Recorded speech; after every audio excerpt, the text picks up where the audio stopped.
Gênesis, capítulo 6, versículo 18. Depois Gênesis, capítulo 7, logo em seguida, né? Aí, quando termina o 6, começa o versículo 7. Dois versículos nós vamos ler. Então, agora o 18, depois o 7, 1 e 2. Então, Gênesis, capítulo 6, versículo 18.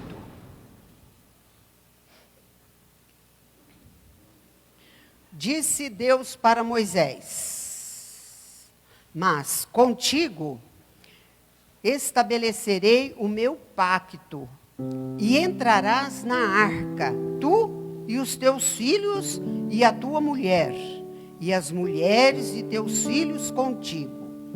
Agora o capítulo 7, versículos 1 e 2.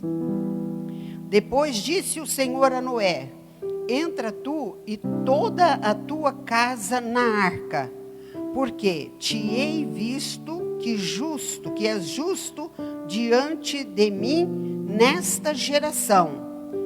De todo animal limpo tomarás para ti 7, o macho e sua fêmea, mas os animais que não são limpos, o macho e a sua fêmea, 2. Que Deus abençoe a leitura da sua santa palavra e que o Espírito Santo de Deus fale aos nossos corações nesta noite, nesta hora, em nome de Jesus. E a igreja diga: fala, Senhor, porque a tua igreja ouve. Amém, glória a Deus. Por favor, irmãos, se assente. Nós estamos tendo um momento de preparação. A partir do dia 7, propriamente dito, começa a campanha. Então, muitas igrejas estão fazendo essa abertura, né, começando a campanha no dia 7. Nós vamos também fazer dia 7, que é quarta-feira, vai dar certinho, né, com o início da campanha. Mas se nós fôssemos esperar, a gente ia, né, deixar de entregar o livrinho, o material que já entregamos, esse livro hoje, e os irmãos perderiam alguns dias para estar lendo. Depois nós vamos entregar as mensagens, né? 40 mensagens que tem aqui, uma para cada dia. E os irmãos vão ler. Você vai levar, você não vai pagar nada, né? Hoje, né? Depois você vai dar uma oferta que nós adquirimos. Todo o material é adquirido. Olha aqui, o adesivo, o meu eu pus aqui. Não sei se depois vai colar de novo, mas dá para dar um jeitinho, né? Para que a gente, de alguma forma, esteja fazendo alguma coisa para participar da campanha. E eu estava meditando a necessidade que nós temos de sair da rotina, né? Na nossa vida terrena. É muito importante, muito bom, quando nós podemos sair de uma rotina, tirar umas férias, fazer alguma coisa diferente. O que faz? O que acontece? Traz um ânimo, renova as forças, né? Traz aquela alegria, algo diferente que nós vamos estar fazendo, que não é, né, aquela rotina, né, aquela coisa de todo dia, de todo momento.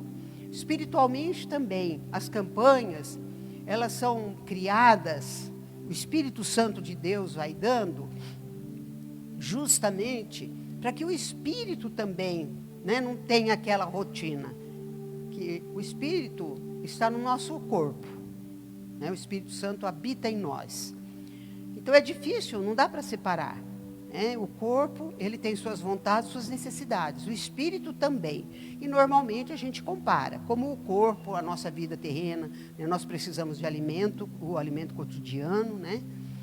O Espírito também precisa. Como na nossa vida terrena, nós precisamos dessas, às vezes, uma novidade, sair daquele, né, daquele dia a dia, o Espírito também, né?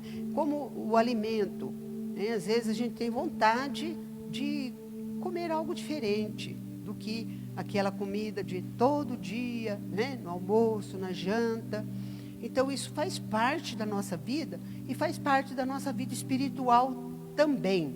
A campanha, ela motiva, nos leva, por exemplo, a ter mensagens que Deus deu, né, para o pastor, por exemplo, pastor Toninho.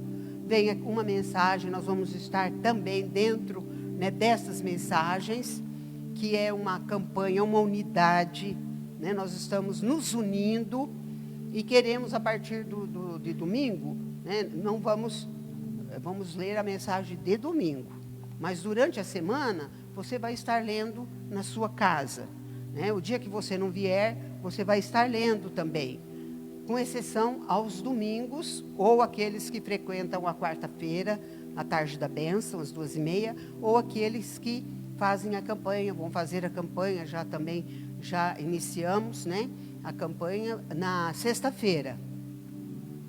Então aí, né, vocês vão receber a palavra que está aqui, que muitos já leram tudo, mas nós vamos estar compartilhando, e nós vamos estar na visão do nosso presidente, né, que nós pertencemos a uma igreja que ela tem um conselho nacional e tem um conselho estadual. Por quê? Porque o nosso país, ele é imenso, né? Então, existem os conselhos estaduais que é para ajudar, mas existe um conselho nacional que passa as regras, né, que orienta, que dá sempre a última palavra, e as decisões vêm do nosso conselho nacional. O pastor Toninho, o estado de São Paulo, é o carro-chefe da nossa igreja, como é o estado de São Paulo em todos os setores, né? Mesmo secularmente, é o maior estado, é o estado mais produtivo, é o estado mais rico que tem. E na igreja não é diferente. A nossa igreja, ela é maior no estado de São Paulo, é a igreja que mais contribui no estado de São Paulo, é a igreja que tudo que vai ser realizado, congressos, convenções, quem participa mais, quem dá o resultado maior é o estado de São Paulo. E cada presidente de estado tem a liberdade, né, de fazer uma campanha, lançar uma campanha estadual. E na maioria, a grande maioria, estão unidos. E o presidente vai, pastor, nós vamos fazer essa campanha. Ele não impede, não proíbe, né? Como um superintendente, como eu, por exemplo. Os pastores têm total liberdade de fazer uma campanha, né? De estar colocando a sua visão. Eu também não proíbo. Agora, tem presidente que é uma pessoa sensata, né? Que é uma pessoa que está sob ordem, está naquele patamar de submissão. Então, por exemplo, o presidente do estado de São Paulo, tudo que ele vai fazer, ele coloca para o pastor Mário, que é o presidente nacional. O pastor Mário fala, pastor, o senhor tem liberdade? Ele falou, quero a sua bênção, pastor. Então, são pessoas inteligentes, são pessoas que conhecem a palavra de Deus, pessoas que sabem que a unção, ela é muito importante, daqueles que Deus colocou acima de nós, né? Então, tem pessoas que não têm essa humildade, às vezes acham até que sabe mais, que tem mais dons, que tem mais vigor, né? E que pode, né? E pode fazer, pode sim, só que o resultado, às vezes, não é aquele esperado, né? O importante mesmo é nós estarmos unidos. Então, nós estamos nessa visão, junto com o nosso presidente, junto com a maioria dos pastores no estado de São Paulo, porque todos os pastores, eu não conheço nenhum, né, que não goste do pastor Toninho, que não esteja aliançado com o pastor Toninho, nosso presidente estadual, né? Agora, existe ainda alguns que, às vezes, acham até difícil, né? É muito complicado essa campanha, esse negócio de livreto, esse negócio de envelope, esse negócio de adesivo, esse negócio de declarar o meu milagre. Às vezes a pessoa tem uma certa dificuldade em coordenar isso, e ela prefere, às vezes, ir na sua visão, né? Naquilo que ela faz sempre, né? Então, as campanhas é bênção para a igreja, é bênção para nós, né? É bênção para mim. Eu já não tinha, assim, tinha pedido um milagre de Deus até agora, né? E eu estava ali cantando agora esse último cântico, o penúltimo também, né? Deus falou muito ao meu coração e eu fiz o meu segundo, falta escrever, declarar, pedir não, vou declarar o meu segundo milagre para Deus fazer por mim. E eu já senti que Ele disse amém. E eu vou continuar declarando durante esses 40 dias. E tenho certeza do milagre, tenho certeza da bênção da vitória. Porque foi Deus que preparou esses momentos para nós, essa campanha, depois de tanta luta, que ainda estamos em luta, mas nós vamos ser renovados, fortalecidos e vamos tomar posse, vamos declarar esta vitória na nossa vida. E eu também desejo que todos que estão nos acompanhando online, lá na sua casa, onde estiver, que medite na palavra que nós vamos estar trazendo, que é a palavra de Deus, esta unção de Deus sobre a nossa vida, para que você também faça parte do milagre. Que você também tenha um milagre para contar. É só você começar a declarar a partir deste momento. Amém? Nós passamos para os irmãos aqui, né, uma lista, uma relação, né, de número 40, que o número 40 é um número de preparação. Nós precisamos estar preparados. Deus pode fazer milagre. Deus pode nos dar tudo. Não tem nada que Deus não possa fazer. Mas depende muito da nossa fé, depende muito da nossa atitude. Por exemplo, Saul foi rei de Israel. Foi ungido por Samuel, profeta. E, naquele tempo, os profetas usavam um chifre, né? Enchiam de azeite e com aquele chifre, né, eles iam ungir, né? O diabo tirou negócio de chifre, muitas coisas, mas é bíblico, irmãos. O chifre é um sinal de força, né? De poder. E Saul foi ungido por Samuel, recebeu a unção para ser rei de Israel. E depois, ainda quando Saul era rei, Deus se entristeceu com Saul pela desobediência de Saul, que tomou o lugar do profeta para realizar o trabalho do profeta Samuel. E Deus então falou: você está cortado do reino. Eu já tenho outro para colocar sobre o trono de Israel. E Samuel, o mesmo profeta, com o mesmo chifre, com o mesmo objeto, ele foi e ungiu Davi. Mas Saul foi um rei rebelde, desobediente, que Deus não aprovou, que acabou sendo morto, né, ele e seus filhos. E Davi, então, passou a ser o rei, o segundo rei de Israel. E foi um rei próspero, era um rei segundo o coração de Deus.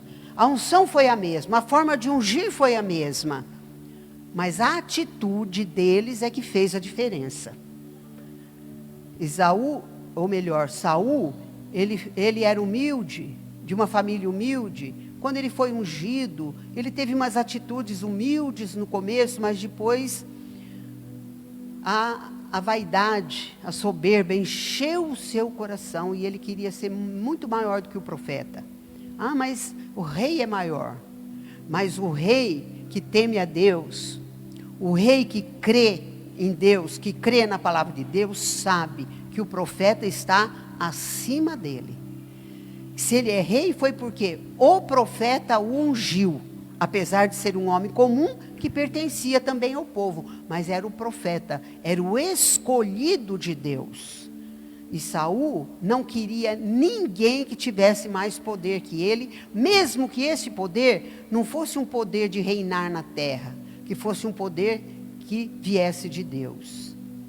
Ele queria este poder também de fazer a parte do profeta. E é claro que a partir dali, como tem outros reis que tomaram os altares de Deus e passaram eles próprios a sacrificar naquele altar, como ele sendo o Deus, se colocando no lugar de Deus, já não era mais nem no lugar do profeta. Agora, por que Davi não assumiu o trono imediatamente? Qualquer uma outra pessoa que fosse ungida rei, iria querer tomar posse do trono. E por que Deus escolheu Davi? Davi era um moço bom, um moço corajoso, um moço de princípios, um moço obediente ao seu pai, aos seus pais, né?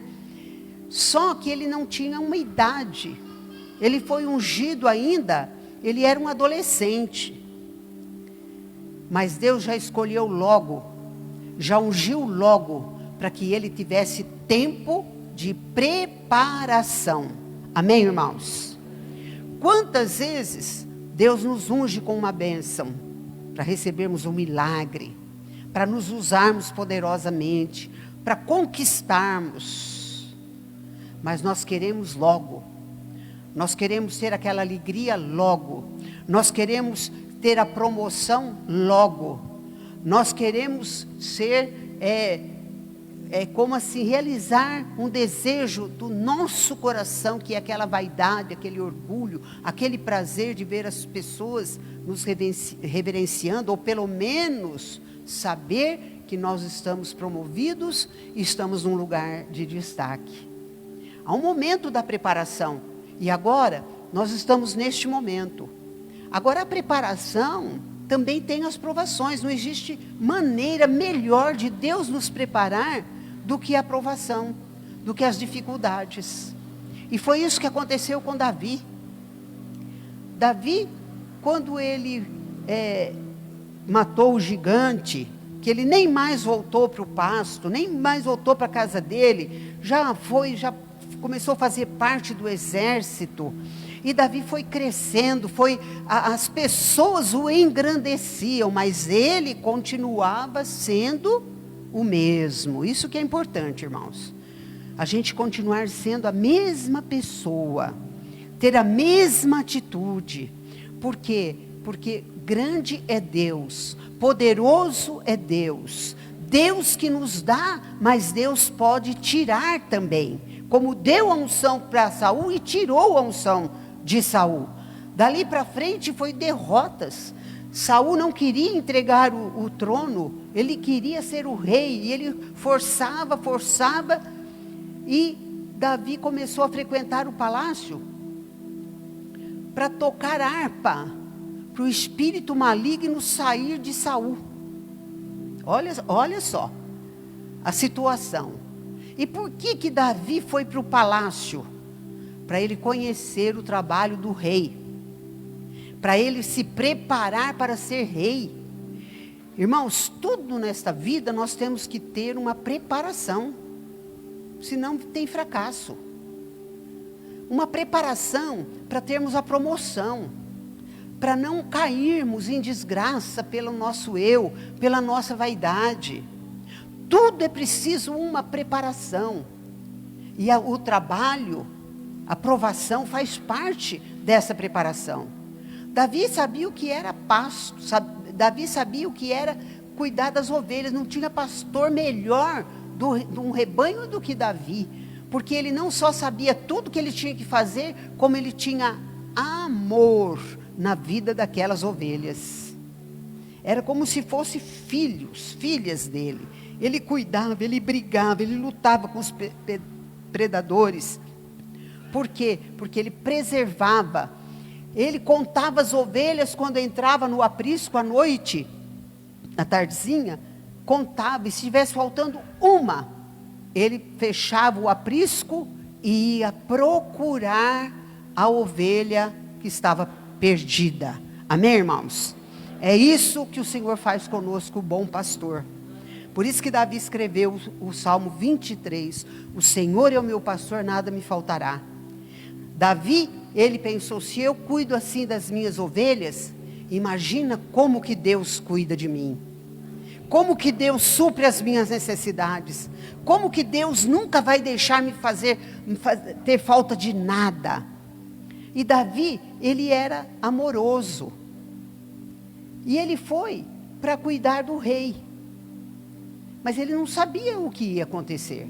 E a mesma coisa nós temos sonhos, planos, e às vezes a coisa vem, parece que cai tudo por terra, é uma luta, uma provação, e nós, às vezes, lutamos sem reclamar que é o que nós precisamos fazer. Davi, ele não esperava toda aquela mudança na sua vida, mas ele continuou lutando, batalhando. Nós também, às vezes temos um sonho e quando alguma coisinha não dá certo, nós já ficamos revoltados, desanimados, já começamos a procurar culpados para o nosso fracasso ou por aquela dificuldade que está sobre nós. E agora Davi vai para o palácio, vai ser um mar de rosas. Foi o momento mais difícil da vida de Davi. Porque ali dentro, Saul começou a perseguir Davi. Porque Davi se tornou um dos membros, do exército. Fazia parte do exército de Israel, de Saul. E quando eles voltavam das batalhas, que tinham umas vitórias, a Bíblia diz, a história diz, que as mulheres, as moças, cantavam, festejando o rei. Era praxe isso, e o rei lá ficava cada vez mais satisfeito, mais achando e também podendo escolher as mulheres, as moças que ele quisesse. Só que quando Davi começou a fazer parte, depois que ele venceu Golias, e que onde ele ia, só tinha vitória, e todos viam que Saul era um verdadeiro guerreiro, ele era corajoso, ele não tinha medo. Aí começaram a cantar que o rei tinha vencido 1000, mas que Davi tinha vencido 10.000. O rei começou a ficar com ciúme. Você já viu uma história assim, parecida?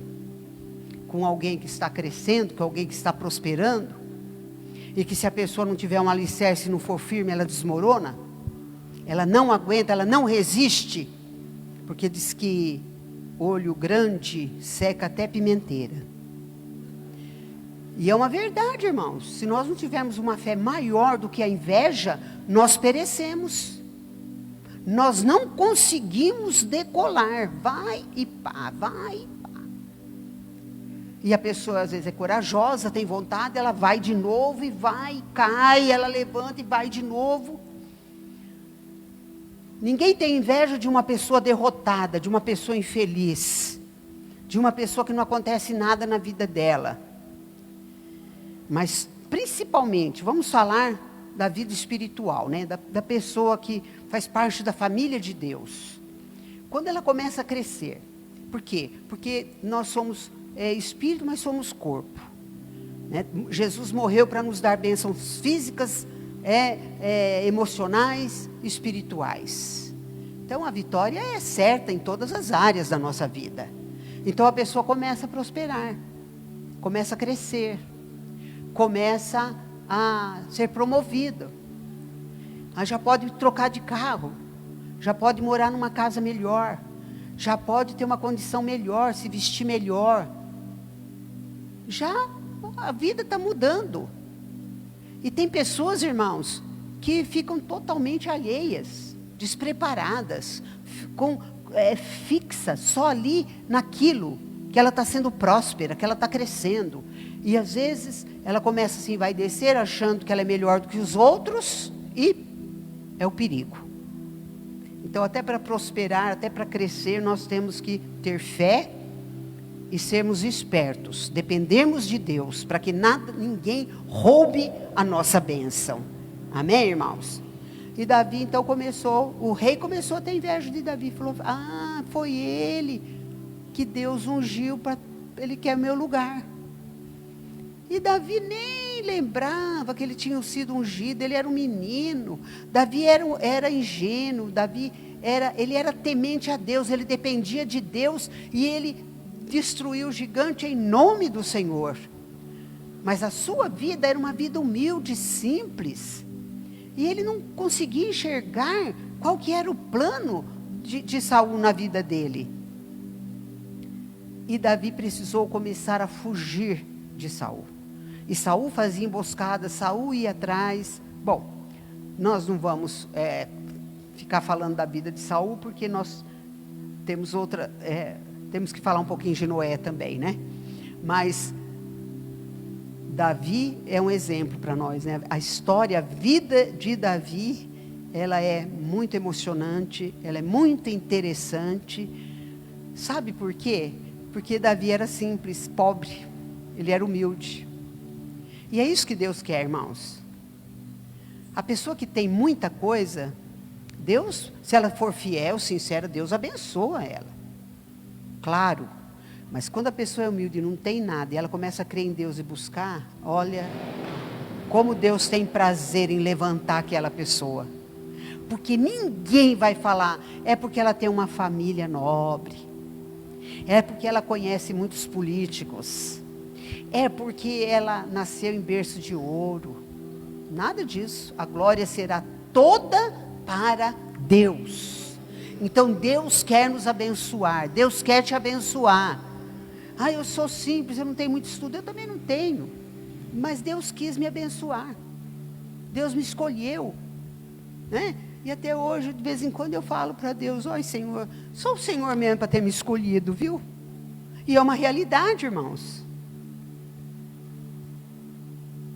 Quando Deus quer, quando Deus age, ninguém impede. Nada impede. Tanto querer como efetuar pertence a Deus. Deus levanta quem Ele quer e Deus abate quem Ele quer. Mas Ele abate à toa? Não, porque Deus dá graça aos humildes e abate os soberbos. Não tem prazer na soberba, na vaidade. Vamos usar aqui outro exemplo, né? Usamos o exemplo de Davi, um pouco do exemplo de Davi, e vamos usar agora, lemos aqui o exemplo de Noé. É uma preparação para nós recebermos, declararmos o milagre e ficarmos firmes no milagre. Porque Deus não vai fazer tudo sozinho, irmãos. Se você tem essa intenção, você já pode desistir. Deus não faz, a nossa parte Deus não faz. E nós temos que ter atitude. Davi é um exemplo, porque ele não sabia. Ele viu o gigante desafiando, ele falou, não, meu Deus, ninguém vai desafiar. Ah, o rei está prometendo isso foi lá. Não, não quero nada, eu tenho minha arma e eu vou lutar em nome do Senhor dos Exércitos. Esse é um exemplo para nós. Nós temos que crer de todo o nosso coração, não podemos ter nem um pouquinho de dúvida, que Deus é poderoso e que não existe nada que Deus não possa fazer, a não ser que nós não estejamos fazendo a nossa parte. Não estamos crendo de verdade. Deus viu em Noé um homem, era um homem simples, Noé. Um homem que foi morar, não quis morar junto com aqueles moradores corruptos. Morava na cidade, mas ele tinha sua casa separada, porque ele não aprovava a vida, a conduta daquelas pessoas que estavam chegando no auge, né, da depravação, do pecado. E Deus escolhe, nós lemos aqui, olha, mas contigo, Noé, estabelecerei o meu pacto e entrarás na arca, tu e teus filhos e a tua mulher e as mulheres de teus filhos contigo. Antes vem a orientação sobre a construção da arca. Arca, ninguém sabia o que era. Naquele tempo não tinha embarcações, né? Só garoava, não tinha chuva. Não precisava de arca para nada, porque não chovia.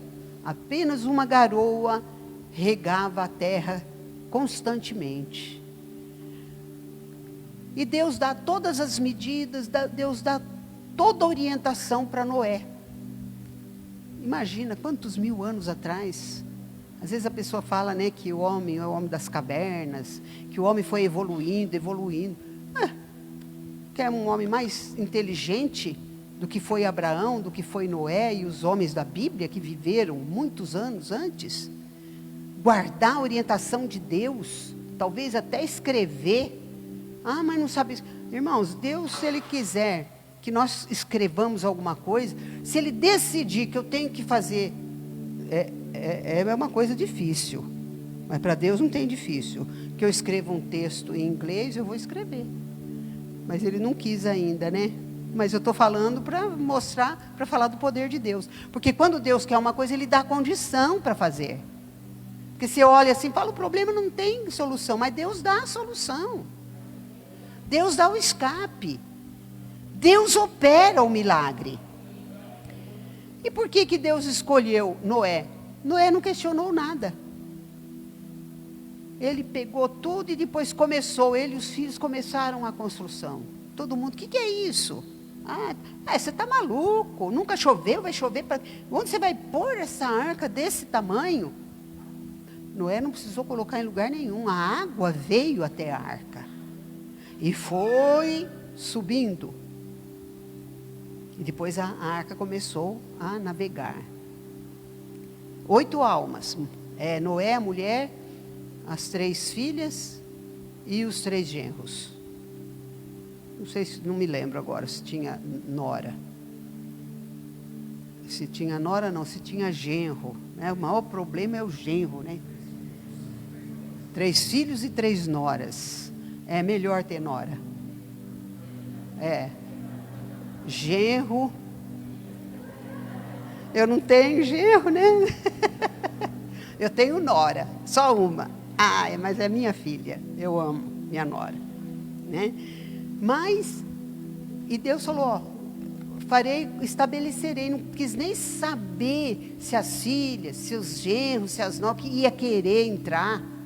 A mulher, Deus falou, é com você e com a sua família. E eu estou tomando posse da minha bênção, do meu milagre. Deus fez um concerto, estabeleceu um concerto comigo e com a minha família, com meus filhos. Eu já estou tomando posse.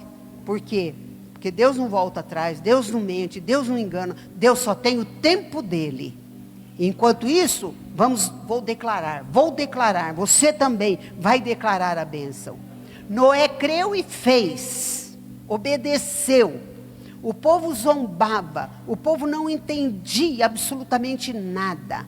Noé falava, Noé pregava, mas ninguém aceitou, ninguém creu. A mulher e os filhos quase pôs assim, dentro da arca. E os animais vieram voluntariamente. Preste atenção, irmãos. Com o ser humano, Deus não faz isso, não. Deus não vai salvar assim, não. Por quê? Porque nós temos entendimento. Nós temos poder de decisões, de escolhas. Os animais, não. E para começar uma nova geração, precisava dos animais, como precisava da vegetação. É a fauna e a flora que os homens insistem em destruir.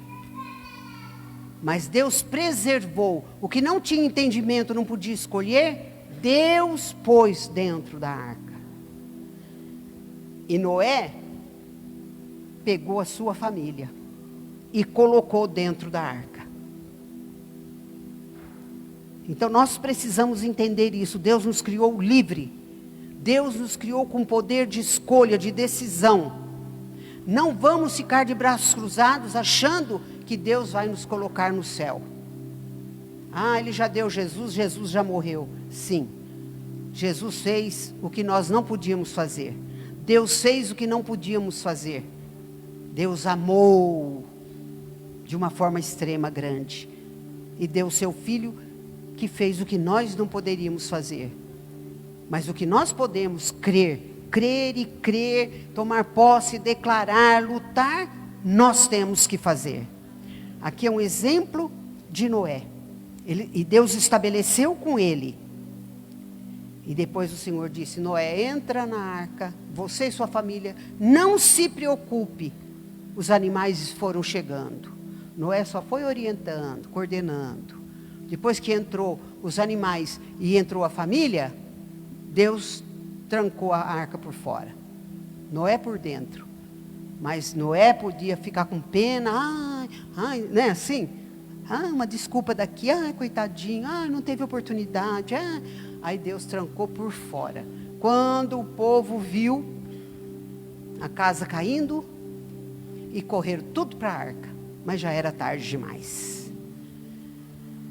E a Bíblia nos fala que a nossa arca é Jesus. Ela está de portas abertas. Nós temos que crer e entrar.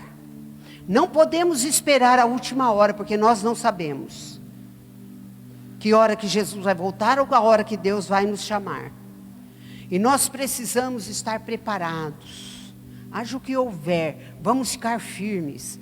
Vamos estar preparados. Diante da provação, diante da luta. Nós queremos um milagre aqui, mas nós temos o maior milagre, que é chegar lá, no reino, na glória de Deus. Esse é o maior de todos. Deus já deu, já fez. Nós temos que tomar posse. E a palavra de Deus diz que nós temos que tomar o reino de Deus à força. O que isso quer dizer? Não importa as lutas, quem se levanta contra, não importa as dificuldades que nós vamos passar, nós temos que tomar posse, crer, declarar, porque é a nossa luta contra o mal, a nossa luta para chegarmos na Canaã celestial. Leve muito a sério essa campanha, foi Deus que preparou para nós, foi Deus que preparou para você, para os seus filhos, para a sua família. Este milagre que você está buscando há muito tempo, chegou a hora, creia. Leve a sério, use. Isso aqui foi preparado com jejum, com oração na direção de Deus. Declare o seu milagre. Aqui, eu declaro o meu milagre. Se você não declarou ainda, não deixe passar o dia 7, que é o início da campanha. Declare. E a partir do dia 7, que é quarta-feira, você vai ler o primeiro dia. O primeiro dia da campanha é 7 de julho. O último dia, 15 de agosto. E durante essa campanha eu gostaria muito que houvesse uma grande preparação para o batismo. Eu quero que você inclua isso no seu milagre também. Vidas lavando seus pecados. Vidas se entregando a Deus, professando a sua fé através do batismo. Fé sem obras é morte, irmãos. A Bíblia ensina, Jesus ordenou. Você crê, prove. Declare a sua fé. Se você que está aqui não foi batizado ainda, não deixe para depois. Deus está preparando este dia 15 de agosto. Não é dia de desgosto, nem de cachorro louco. É dia do meu aniversário, é o mês do meu aniversário. E eu sei que muitos aqui também, né? Olha lá o Daniel, que saiu da cova, glória a Deus, né? Eu sei que vai ser o melhor mês de agosto que nós vamos ter na nossa vida. Mês de grande alegria, porque no dia 15 nós vamos estar declarando essa vitória. Glória a Deus.